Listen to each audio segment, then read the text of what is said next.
بسم اللہ الرحمن الرحیم۔ السلام علیکم اسٹوڈنٹس، آج ہم 10th کلاس کا سبق نمبر 2 جو کہ نظریہ پاکستان ہے وہ ہم پڑھ رہے ہیں۔ پہلے ہم نے اس کا ایک پیج پڑھ لیا ہے، اب ہم سیکنڈ پیج پہ ہیں، پیج نمبر 23۔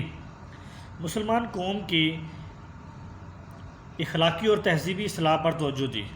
مسلمانوں کی جو قوم تھی اس کی اخلاقی اور جو تہذیبی ہے رہن سہن کے طور طریقے اس کو بہتر کرنے کی کوشش کی اور ان کے دلوں سے احساس کمتری کو دور کرنے کی کوشش بھی کی۔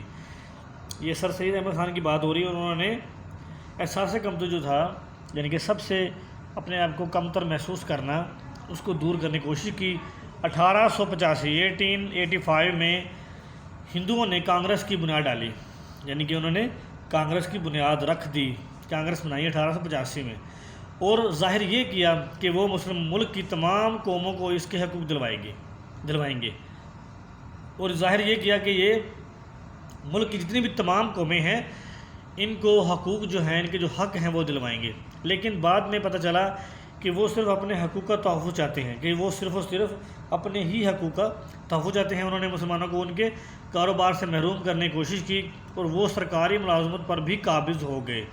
انہوں نے جو ملازمیں تھیں اس پہ قبضہ کر لیا۔ نیز انہوں نے مسلمانوں کی مشترکہ زبان اردو کے مقابلے میں ہندی کو قائم کر دیا۔ انہوں نے مسلمانوں کی جو مشترکہ زبان تھی اردو اس کے مقابلے میں ہندی قائم کی۔ سر سید نے مسلمانوں کو ہندوؤں کی کانگریس اور ان کی سیاست سے علیحدہ کرنے کی کوشش کی۔ سر سید نے مسلمانوں کو ہندوؤں کی جماعت جو تھی کانگریس سے علیحدہ کرنے کی کوشش کی اور ان کی سیاست سے علیحدہ رہنے کی کوشش کی، اور ان کے ایک دوست مولانا محمد قاسم نے دیوبند میں مسلمانوں کی دینی تعلیم کی بھی طرف توجہ دی، اور مسلمانوں کی جو دینی تعلیم تھی اس کی طرف بھی توجہ دینی شروع کی۔ پھر سر سید کے ایک رفیق نواب وقار الملک نے 1906 میں کل ہند مسلم لیگ کے نام سے مسلمانوں کی ایک الگ تنظیم کی بنیاد ڈالی۔ پھر جو سر سید کے ایک رفیق تھے، یعنی کہ دوست تھے نواب وقار الملک، انہوں نے 1906 میں پورے ہندوستان میں مسلمانوں کی ایک جماعت کا اعلان کر دیا، اس کا نام رکھا انہوں نے مسلم لیگ۔ یہ تنظیم ڈھاکہ میں قائم ہوئی تھی، یعنی کہ ڈھاکہ میں قائم ہوئی تھی، جہاں ہندوؤں نے سازش کر کے مسلمانوں کو نقصان پہنچانے کے لیے خفیہ کارروائی، سازش کا مطلب اسٹوڈنٹس ہوتا ہے خفیہ کارروائی، سازش جس میں 1 2 4 5 7 لوگ مل کے کوئی خفیہ کارروائی کریں، اسے کہتے ہیں سازش کر کے مسلمانوں کو نقصان پہنچانے کے لیے مشرقی بنگال اور آسام کا وہ صوبہ جس میں مسلمانوں کی اکثریت تھی ختم کرا دیا۔ 1911 میں اسی علاقے کو بھی بنگال میں شامل کرا دیا گیا۔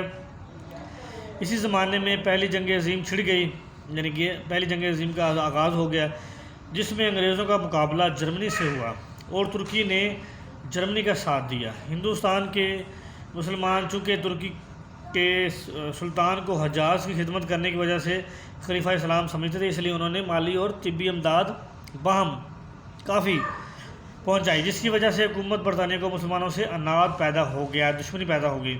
لیکن انہوں نے یہاں کے مسلمانوں سے وعدہ کیا کہ اگر ہم کو اس جنگ میں فتح حاصل ہوگی تو ہم کسی طرح بھی ترکی کو مزید نقصان نہیں پہنچائیں گے۔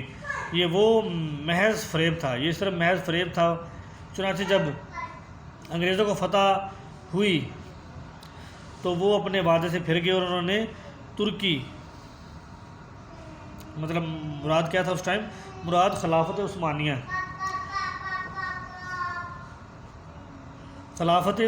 تھی، مراد کی وسیع سلطنت کے ٹکڑے کر دیے۔ یہاں کے مسلمانوں کو اس فریب کی وجہ سے بہت تکلیف پہنچی، اور انہوں نے خلافت کے تحفظ کے لیے، خلافت جو تھی اس کی حفاظت کے لیے ترکی کے لیے مولانا محمد علی جوہر اور اس کے بڑے بھائی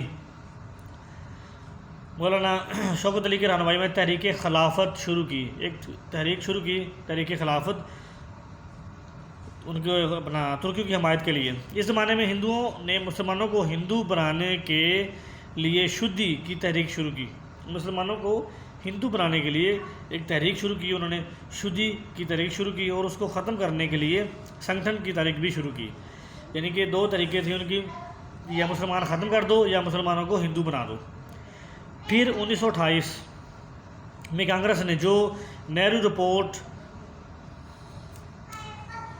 شائع کی، اسے مسلمانوں کے لیے علیحدہ نمائندگی کا اصول جو وہ 12 سال پہلے تسلیم کر چکی تھی بالکل نظر انداز کر دیا، جو کہ 12 سال پہلے انہوں نے جو معاہدہ تسلیم کیا تھا اس سے بھی نظر انداز کر دیا، ختم کر دیا۔